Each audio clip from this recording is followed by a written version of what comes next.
This place is great, really comfortable.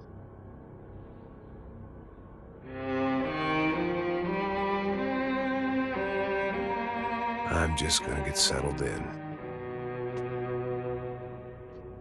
Time to move on. Get on with my life.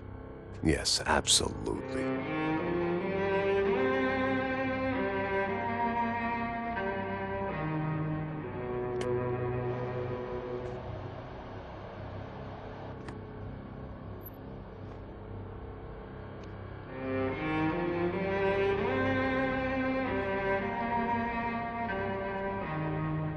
Now, like I said, it was a long time ago. Let it go. Seriously.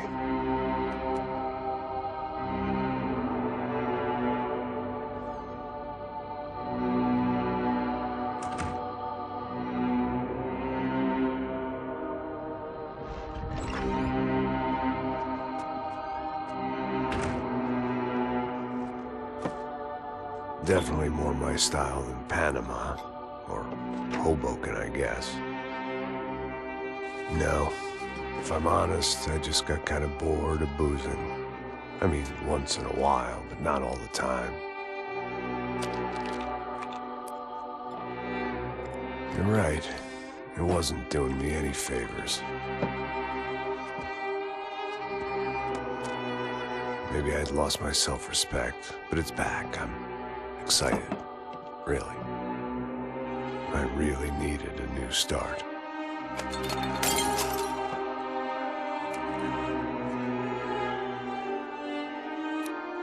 I think you're right. I think I am gonna like it here. It certainly ain't New Jersey.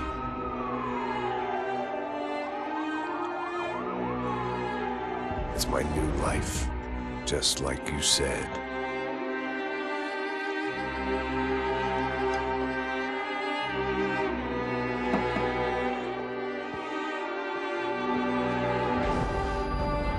Listen, if you think I can still do a job, what have I got to lose? Apart from the weight. Very funny. Ha ha. Yes, that is a fake laugh, you jerk.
So I guess I'd become what they wanted me to be.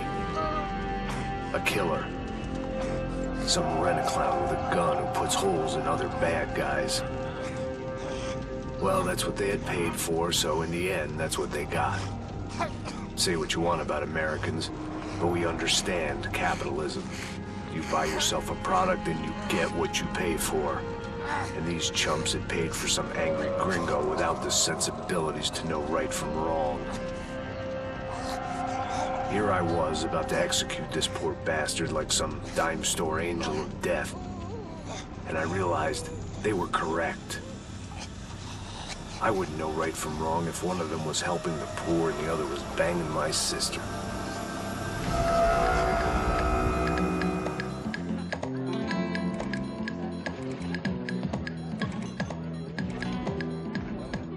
I'd arrived in Sao Paulo a few weeks before. I was working a protection detail for the kind of people who need protection in a town like this. And what kind of town was this? One where I didn't speak the language and they didn't water down their drinks. So for now, we seemed to get along just fine. Of course, that was about to change. Hey, brother. Hey. How's the cocktail? It's scotch. I never mix my drinks. Well, at least not on duty. Something like that.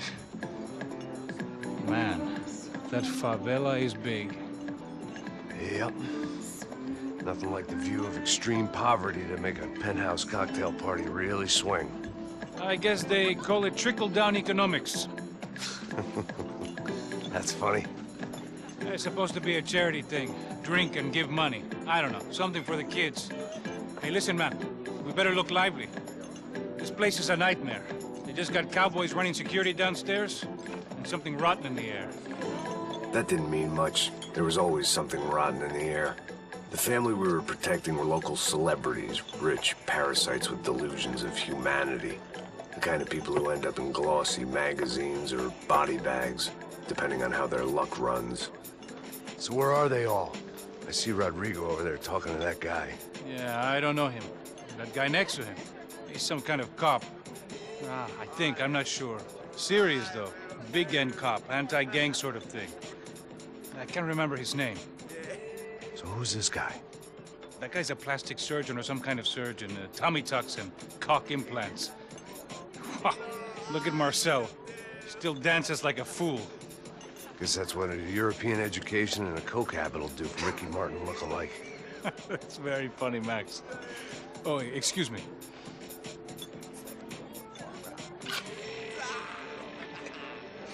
I was mostly working for Rodrigo Branco, a local businessman.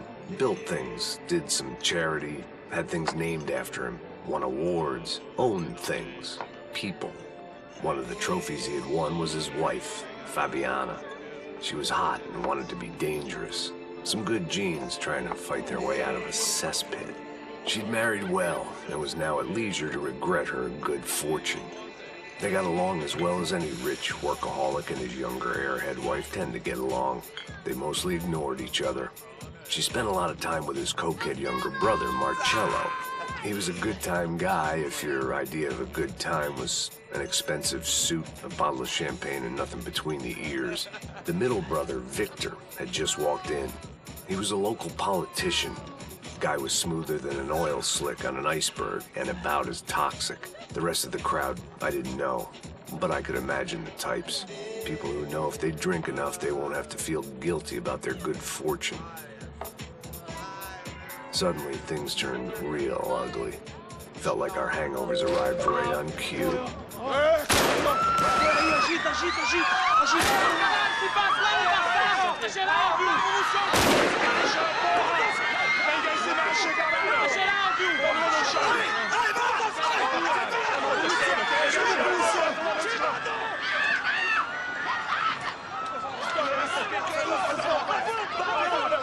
Passos! What the hell was that? I don't know what the fuck that was. Let's go. Things had gone from fine to fucked up in about a second, and now there were two idiots at the wheel. Clear. You got this floor? Sure. All right, look after yourself, bro. Stay safe. It wasn't my own safety I was concerned about, trophy wife or not. I'd said I would protect the girl.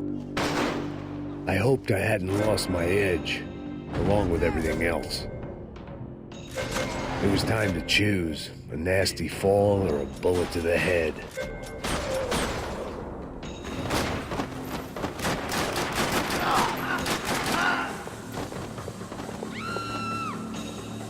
That was the boss lady, only this time she wasn't calling for more vodka in her Cosmo.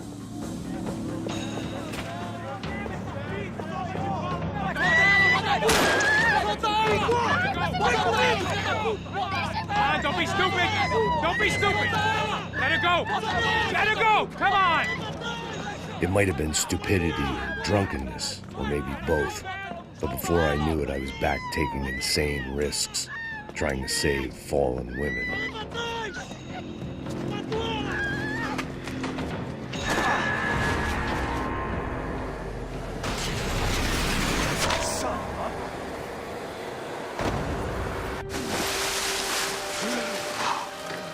Tranquila!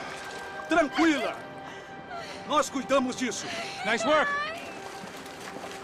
Hey, you need a hand? No, you? Where the hell's Rodrigo? I don't know, man. Thanks. Somebody's gotta go find him.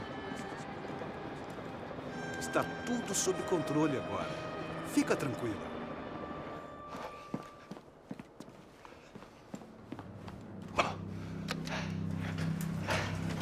I imagined the elevator doors opening to a firing squad of muzzles. As far as I could see it, the one thing my plan had going was that no one else would be stupid enough to pull this move. Where you got him?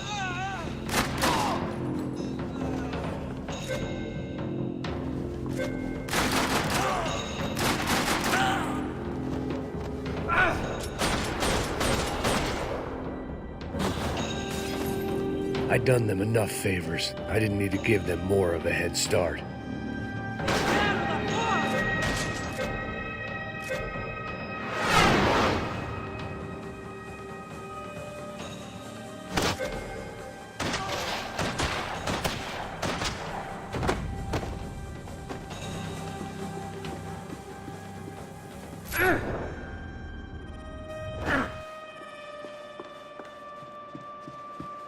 It looked like they were taking him out through the basement. Maybe I still had a shot. Rodrigo was too rich a prize for them to throw away.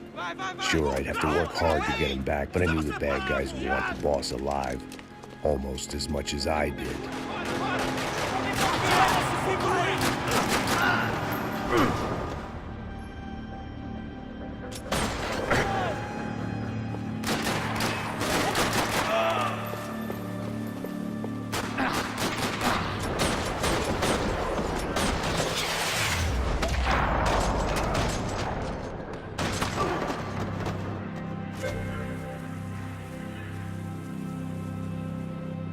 The control box was on the wall to the left of the gate.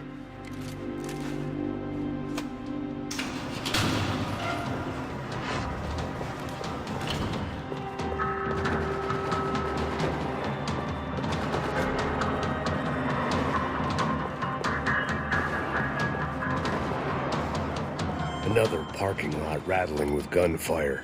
Was I too late?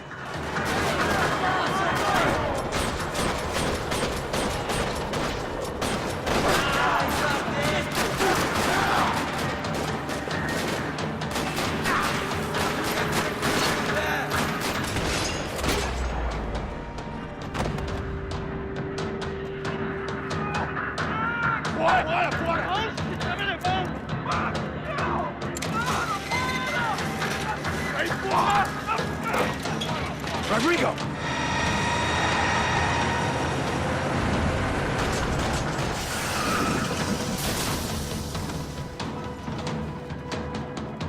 It's gonna be all right, Mr. Bronco!